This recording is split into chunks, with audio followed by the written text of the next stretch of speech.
Si Ma'am Arlene ay younger sister nyo. Apo. First time niya po ba ito ma-post abroad? Apo. 2 years and 6 months na doon siya sa may Riyadh.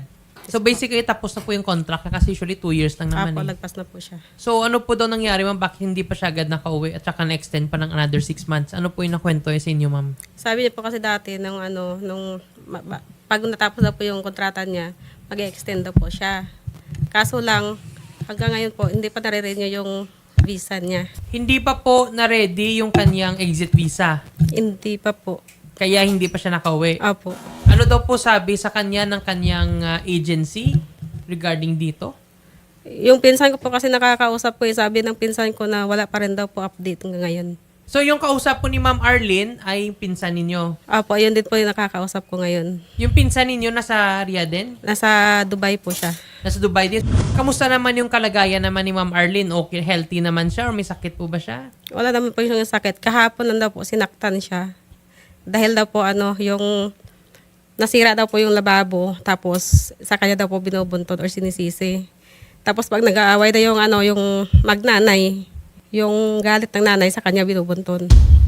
Doon sa Riyadh, Saudi, ma'am, isa lang naman yung employer niya nga Opo. trabaho. Hindi naman siya pinalipat-lipat. Hindi po. As to work, ma'am, hindi naman siya na overwork doon. Wala naman siya nireklamo mga ganyan. Wala naman po siyang ganun. Yun nga lang yung amo niya lang talaga yung Nananakit. Opo. Tsaka gusto niya lang din po ngayon na makauwi siya dito sa Pinas. Sa ngayon ba, ma'am, nandun pa siya sa bahay ng amo niya o Opo. nasa shelter na? Nasa bahay pa po. Nasa bahay pa. Nakukontak mo pa ba siya, ma'am? Like, nakakausap mo siya from time to time? Kagabi po hindi dahil wala daw po siyang load. At saka pilit daw kinukuha yung cellphone sa kanya, buti hindi niya nabigay. Tapos pinaloadan siya ng pinsan namin sa Oman kahapon. Kanina nag-chat siya. Nangangamusta lang po, yun lang po. Pero sila ng pinsan ko yung nag-uusap. Kasi ayaw niya po ipaalam sa amin na yun ang nangyari sa kanya. Ano po pangalan ng agency dito sa Pilipinas, by the way? Media po. Media International Manpower. Opo. Nagsumbong na po ba siya dito sa Media or nag-update na tapos na yung contract niya, kailangan niya na umuwi na? Alam naman to ng Media. Kahapon po, actually, kinontak ko yung kung sino yung nagpasok sa kanya bago makapunta sa agency. Ang sabi niya, tinawagan niya na daw po yung agency dito sa Manila.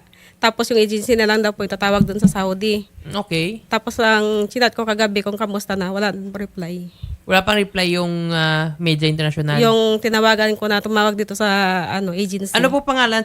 Juliet Gadong po.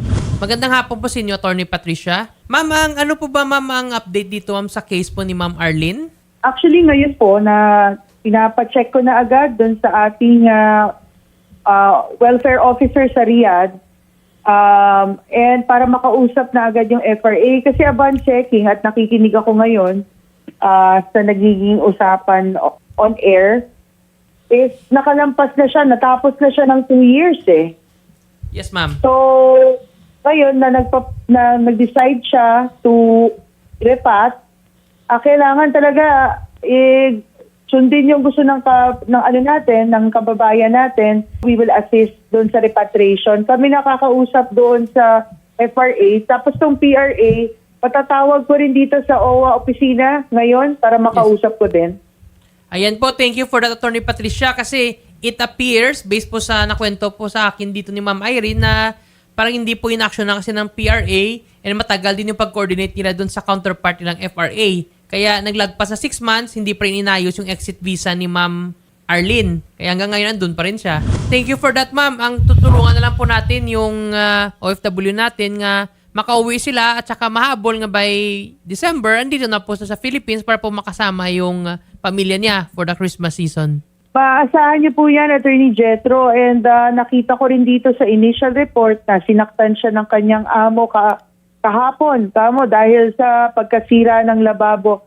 As soon as ma-contact na namin yung ating kababayan na si Arlene at ma-pull out natin siya, ipapa-check up na natin siya, medical check-up bago pa siya umuwi.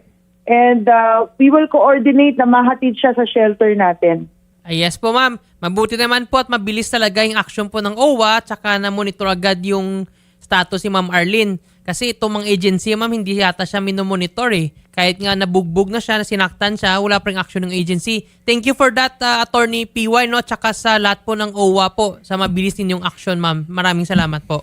Maraming salamat, Attorney Jetro. Ito ang trabaho ng OWA para sa ating mga kababayang OFW. Maraming salamat po. Ma'am Irene. So, ayan po, ma'am. Yung OWA na po mismo, ma'am, ang mag-coordinate po sa Foreign Recruitment Agency ni Ma'am Arlene para po mapabilis na yung process and makauwi na siya dito sa madaling panahon. And by Christmas, ma'am, baka magkasama na po kayo. Thank you po. No, para buong pamilya ninyo. Opo. Yun lang naman po kasi gusto niya makauwi siya dito sa Pilipinas. Kasi baka po, pag nagkatagal pa siya doon, baka kung ano pa yung gawin sa kanya. Yes po, ma'am, naintindihan namin yan. And actually, maling-mali talaga yung agency niya nga pinabayaan, nga lumagpas na siya ng 6 months, hindi pa rin siya kauwi. Kasi technically, dapat by 2 years end of contract, bago pa nga matapos yung contract niya na process na yung mga exit papers niya, para by the time nga mag-end of contract, makauwi na, pati yung ticket. So, ngayon, hindi pa rin sumasagot yung agency. But nevertheless, ma'am, at least may nakuha na tayong help sa OWA at saka tutulungan tayo, ma'am, ng OWA, ma'am. Thank you po. Magmumonitor din po yung team, ma'am, ni Senator Raffy Tulfo in Wanted sa radyo sa status po ni Ma'am Arlene and we will update you, ma'am. Sige po. Maraming salamat po, ma'am, Thank you sa inyo pong tiwala.